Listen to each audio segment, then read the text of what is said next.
Subscribe now and press the bell icon. Never miss an update. बिस्मिल्लाहिर्रहमानिर्रहीम। अस्सलामुअलैकुम dear students, उम्मीद करता हूँ कि आप खैरियत से होंगे। हम आपकी खिदमत में आज एक नई वीडियो के साथ जो है वो हाजिर हैं। ये टॉपिक जो हमें आज डिस्कस करना है उस टॉपिक का नाम है अल्डोल कंडेंसेशन। ये टॉपिक चैप्टर नंबर 12 का छठा टॉपिक है जो हम डिस्कस कर रहे हैं, और इसमें हम देखेंगे कि अल्डोल कंडेंसेशन जो है वो क्या होता है और ये कौन से कंपाउंड्स हैं जो इस रिएक्शन को शो करते हैं। सबसे पहले देखिए, हम जान लेते हैं कि जो कंडेंसेशन रिएक्शन होता है वो क्या होता है। देखिए, कंडेंसेशन रिएक्शन एक ऐसा रिएक्शन होता है जिसमें दो मॉलिक्यूल्स आपस में कंबाइन करते हैं, और उनके कंबाइन करने के नतीजे में क्या होता है, एक स्मॉल मॉलिक्यूल एलिमिनेट होता है, वाटर, अमोनिया और इस तरह का कंपाउंड। तो ऐसे रिएक्शन को हम कहते हैं कंडेंसेशन रिएक्शन। अब हम बात करते हैं अल्डोल कंडेंसेशन की। तो अल्डोल जो कंडेंसेशन है ये हमारे पास कौन से कंपाउंड शो करेंगे। देखें, अल्डोल कंडेंसेशन के लिए जो लाजमी शर्त है वो है प्रेजेंस ऑफ अल्फा हाइड्रोजन। ठीक है जी, जिन कंपाउंड्स के पास अल्फा हाइड्रोजन होगी वही कंपाउंड ही अल्डोल कंडेंसेशन को शो कर सकते हैं, बाकी कंपाउंड अल्डोल कंडेंसेशन को शो नहीं कर सकते। ठीक है, अब मैंने पिछले लेक्चर में भी आपको बताया था कि अल्फा हाइड्रोजन कौन सी होती है। से हमारे पास ये 3 कार्बोनाइल कंपाउंड है, C डबल बॉन्ड OH, एक हमारे पास ये हो गया, एक हमारे पास ये वाला कार्बोनाइल कंपाउंड है, और तीसरा हमारे पास कौन सा है, CH3, C double bond O CH3। ये हमारे पास 3 है। ये हमारे पास एसिटल्डिहाइड है, ये हमारे पास फॉर्मल्डिहाइड है, और ये हमारे पास क्या है, कीटोन। तो एसिटल्डिहाइड, फॉर्मल्डिहाइड और कीटोन में से कौन जो है वो अल्डोल कंडेंसेशन को शो करेगा। तो हमें देखना पड़ेगा कि किस में अल्फा हाइड्रोजन जो है वो मौजूद है। देखें, इसमें अल्फा हाइड्रोजन मौजूद है, इस तरफ भी मौजूद है और इस तरफ भी मौजूद है। इसमें अल्फा हाइड्रोजन मौजूद नहीं है क्योंकि इसके साथ अल्फा कार्बन नहीं है, और इसमें जो अल्फा हाइड्रोजन है वो मौजूद है। तो तीनों के अंदर में से सिर्फ जो फॉर्मल्डिहाइड है उसके अंदर अल्फा हाइड्रोजन मौजूद नहीं है, इसलिए फॉर्मल्डिहाइड अल्डोल कंडेंसेशन शो नहीं करेगा। अब देखें, इसमें हमने देखना है कि जो अल्डोल कंडेंसेशन है इसको अल्डोल ही क्यों कहते हैं। देखें, अल्डोल कंडेंसेशन को में देखें, दो एल्डिहाइड या कीटोन के मॉलिक्यूल, ठीक है, 2 कीटोन के मॉलिक्यूल और 2 एल्डिहाइड के मॉलिक्यूल, ठीक है जी, ये आपस में कंबाइन करते हैं और प्रोडक्ट बनाते हैं अल्डोल। ठीक है, अल्डोल इसको क्यों कहते हैं, अल्डोल इसको इसलिए कहते हैं कि उसमें एल्डिहाइड ग्रुप भी होता है और साथ में कौन सा होता है, अल्कोहल ग्रुप भी होता है। तो एल्डिहाइड और अल्कोहल ग्रुप दोनों के होने की वजह से ही इस रिएक्शन को हम जो है, इस रिएक्शन को हम क्या कहते हैं, इस रिएक्शन को हम कहते हैं अल्डोल कंडेंसेशन। ठीक होगा जी। अब आपको पता चल गया कि अल्डोल कंडेंसेशन क्या है, इसको अल्डोल कंडेंसेशन क्या कहते हैं। अगर हम इसके, ठीक है जी, अगर हम इस रिएक्शन के, अगर हम जो ये रिएक्शन डिस्कस कर रहे हैं इसके जर्नल रिएक्शन को देखें कि इसका जर्नल रिएक्शन कैसे प्रोसेस होता है, तो इसका जो जर्नल रिएक्शन है सही में देखते हैं, ये रिएक्शन जो प्रोसीड होता है वो होता है किसकी मौजूदगी में, 50% NaOH, यानी कि NaOH इसमें न्यूक्लियोफाइल के तौर पर एक्ट करेगा।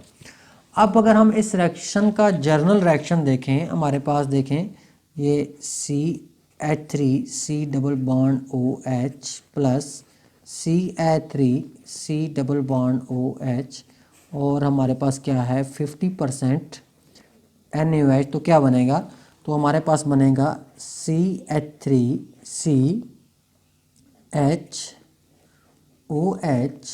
और यहाँ पे आ जाएगा CH2 C डबल बॉन्ड और H। ये हमारे पास इस रिएक्शन का जो है जर्नल रिएक्शन है। कोई से भी 2 ग्राम जो है उसमें एल्डिहाइड या कीटोन कंसिडर कर लेते हैं। अब देखें, मैंने आपको क्या कहा कि इस रिएक्शन में 2 एल्डिहाइड, ये हमारे पास पहला एल्डिहाइड है और ये हमारे पास दूसरा एल्डिहाइड है, ये दोनों आपस में मिल रहे हैं और हमारे पास ये जो प्रोडक्ट बन रही है, ये मैं इसको, ये हमारे पास जो है ये इसकी प्रोडक्ट है। इस प्रोडक्ट में अगर आप देखें तो ये वाला जो ग्रुप है ये अल्कोहल का ग्रुप है, ठीक है, और ये वाला जो ग्रुप है ये किसका है, ये एल्डिहाइड का है। इसका मतलब ये है कि इसको अल्डोल कंडेंसेशन इसलिए कहते हैं क्योंकि जो फाइनल प्रोडक्ट होती है उस प्रोडक्ट के अंदर आपको जो है वो अल्कोहल भी नज़र आएगी, OH ग्रुप भी नज़र आएगा, और आपको जो है वो एल्डिहाइड ग्रुप भी नज़र आएगा। तो इन दोनों के कंबाइन जो है वो नाम की वजह से इस रिएक्शन को हम अल्डोल कंडेंसेशन कहते हैं। अब हमने अल्डोल कंडेंसेशन को भी देख लिया कि अल्डोल कंडेंसेशन जो है वो क्या होती है और कौन से कंपाउंड जो है वो अल्डोल कंडेंसेशन को शो करते हैं। अब हम नेक्स्ट जो है इसी रिएक्शन का मैकेनिज़्म देखते हैं कि ये जो रिएक्शन है ये कौन से मैकेनिज़्म के तहत जो है वो प्रोसीड करता है। अगर अब आप इस रिएक्शन के मैकेनिज़्म की तरफ देखें तो इस रिएक्शन का जो मैकेनिज़्म है उसमें हमें कौन सी चीज़ों को देखें, हमें उसके लिए न्यूक्लियोफाइल चाहिए, हमें उसके लिए इलेक्ट्रोफाइल चाहिए, वो हम सारे बाद में देखेंगे। तो अब हम चलते हैं इसी रिएक्शन के मैकेनिज़्म की तरफ। तो हम आ चुके हैं जी अल्डोल कंडेंसेशन के मैकेनिज़्म की तरफ, और इसमें हमने देखना है कि अल्डोल कंडेंसेशन जो है वो कैसे जो है वो प्रोसेस होती है। अब देखें अल्डोल कंडेंसेशन में हमने सबसे पहले जो चीज़ देखनी है कि कौन सी चीज़ इसमें न्यूक्लियोफाइल के तौर पे ऐड करेगी और कौन सी चीज़ जो है उसमें इलेक्ट्रोफाइल के तौर पे ऐड करेगी। सबसे पहली चीज़ देखें, हमने यहाँ पे इस रिएक्शन को प्रोसेस किया है NaOH की मौजूदगी में। तो NaOH की अगर इसको हम आयोनाइज करते हैं, क्योंकि हम 50% का सोल्यूशन यूज़ कर रहे हैं, तो क्या बनेगा, बनेगा Na positive plus OH negative. तो इसमें देखें कि ये जो OH नेगेटिव ग्रुप है ये किसके तौर पे ऐड कर सकता है, ये जो है न्यूक्लियोफाइल के तौर पे ऐड कर सकता है, यानी कि जिसके ऊपर नेगेटिव चार्ज होगा या जिसके पास इलेक्ट्रॉन्स होंगे वो न्यूक्लियोफाइल होता है। अब देखें सबसे पहला काम क्या करना है, दो मॉलिक्यूल्स को आपस में जोड़ने के लिए। से देखें मेरे पास यहाँ पे मैं कहता हूँ कि मेरे पास यहाँ पे मैं कंसिडर कर रहा हूँ जी एल्डिहाइड को, एसिटाल्डिहाइड को कंसिडर करता हूँ, HC double bond O CH2 और H, और यहाँ से मैं इसको न्यूक्लियोफाइल को ले लेता हूँ प्लस OH नेगेटिव। देखिए मैंने दो मॉलिक्यूल्स को आपस में जोड़ना है, तो इन दो मॉलिक्यूल्स को आपस में जोड़ने के लिए सबसे पहले मुझे एक मॉलिक्यूल को एक्टिवेट करना पड़ेगा, जिसको आप कहते हैं इनिशिएशन। तो इनिशिएशन में क्या है, इनिशिएशन में आपके पास ये जो OH ग्रुप है ये इस कार्बन को एक्टिवेट करेगा। एक्टिवेट हम इसलिए कर रहे हैं क्योंकि हमने दो कार्बन्स के दरमियान लिंक बनाना है। तो इस लिंक कब बनेगा, ये लिंक तब बनेगा जब इस कार्बन के ऊपर ऑक्यूपेंसी होगी। तो ऑलरेडी कार्बन दो, एक बॉन्ड इधर बना रहा है, एक बॉन्ड इधर बना रहा है, और दो बॉन्ड ये हाइड्रोजन के साथ बना रहा है, तो उसके पास तो कोई गुंजाइश नहीं है। तो पहले हमें इसको एक्टिवेट करना पड़ेगा। एक्टिवेट कब होगा, जब इसके पास इलेक्ट्रॉन्स होंगे या जिसके पास अब इसके पास ऑक्यूपेंसी होगी। तो ये क्या करेगा, ये जो OH नेगेटिव है यहाँ से इस प्रोटॉन को निकालेगा। जब ये इस प्रोटॉन को निकालेगा तो यहाँ पे ये वाला इलेक्ट्रॉन और ये वाला इलेक्ट्रॉन के दोनों को इसको मिल जाएंगे, ये इसको मिल जाएंगे। तो आपके पास क्या बनेगा, आपके पास बनेगा CH2 नेगेटिव और C double bond OH plus H2O। अब देखें हमने पढ़ा है कि कंडेंसेशन में दो मॉलिक्यूल्स आपस में मिलेंगे, तो एक तो मॉलिक्यूल इसमें मिल चुका है। अब हम देखते हैं कि दूसरा मॉलिक्यूल हमारे पास कौन सा है जो इसमें मिलेगा। देखें हमारे पास दूसरा जो मॉलिक्यूल है, एक तो हमारे पास ये वाला मॉलिक्यूल जो एक्टिवेट हो गया, दूसरा हमारे पास CH3 C double bond O और H, और दूसरा हम CH2 negative C double bond और H। ठीक है जी। अब क्या होगा, ये जो नेगेटिव है ये इस कार्बन के साथ जोड़ने की कोशिश करेगा। कैसे कोशिश करेगा, देखें हमने बेसिकली कैसे लिंकेज जो है वो आगे बनाना है। देखें यहाँ पे अगर हम इलेक्ट्रोफाइल को ढूंढने की कोशिश करें तो ये वाले जो कार्बन है आपके पास, ये वाली कार्बन, इसके ऊपर पॉजिटिव चार्ज कैसे, देखें ये दोनों ऑक्सीजन के जो बॉन्ड है, एक तो इसके साथ बनाया हुआ, एक इधर बनाया हुआ, तो चारों के चारों इलेक्ट्रॉन इसके यूटिलाइज है, यानी इसके पास जो है वो इलेक्ट्रॉन नहीं है। तो इलेक्ट्रॉन्स की कमी की वजह से इसके ऊपर कौन सा चार्ज आएगा, पार्शियल पॉजिटिव चार्ज आएगा। तो क्या बनेगा जी, तो ये नेगेटिव जो है क्या होगा, इस पार्शियल पॉजिटिव कार्बन के ऊपर अटैक करेगा, तो क्या बन जाएगा, तो बन जाएगा CH3C। अब देखें जब ये इसके साथ बॉन्ड बनाएगा तो 1 2 3 और 2 5 बॉन्ड हो जाएंगे कार्बन के।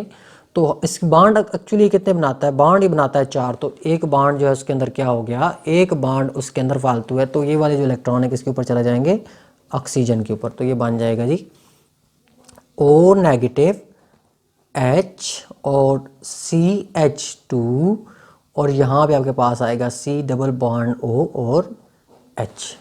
अब देखें ये जो OH नेगेटिव है इसको हमने स्टेबलाइज करना है। तो इसको हम स्टेबलाइज कैसे करेंगे, इसको हम स्टेबलाइज करेंगे with the help of proton, क्योंकि हमने यहाँ पे पढ़ा है कि ये रिएक्शन OH की मौजूदगी में क्या हो रहा है, प्रोसीड हो रहा है, यानी कि OH इसमें यूटिलाइज नहीं होगा बल्कि ये रिएक्शन को कैटलाइज कर रहा है और रिएक्शन के एंड पे ये दोबारा रीजनरेट हो जाएगा। तो देखिए अब हम इसी चीज़ को दोबारा ले लेते हैं, CH3 C double bond C single bond negative, CH2 C double bond OH और यहाँ पे आपके पास आ जाएगा H प्लस, ये हमारे पास क्या है वाटर, पार्शियल पॉजिटिव और OH नेगेटिव।